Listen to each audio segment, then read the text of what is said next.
आम्ही गौराई बघायला गेलो होतो, तर त्या घरी एक छोटं पिल्लू होतं. आज आणलं होतं त्यांनी. तर माझ्या मुलीने त्याचे हाल हाल केले. अगदी त्याला खाऊ का ठेव केलं तिने.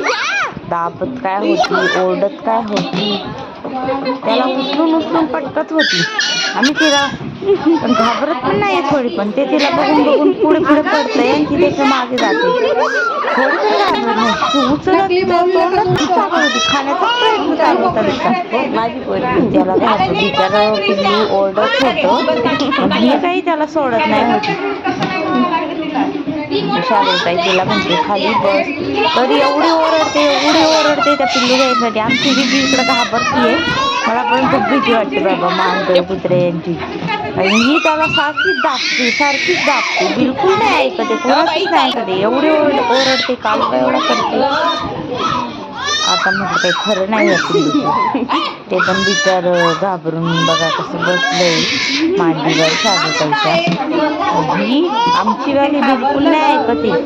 त्याला पकडून पकडून एवढी दाबते विचारूच नका.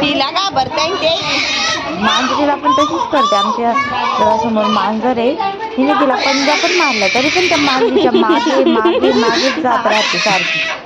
बघा पकडून घेतलं, तिच्याकडून पकडल्या पण जात नाही, तरी पण तिला ते पकडण्याचा उत्साह तिच्या अंगामध्ये.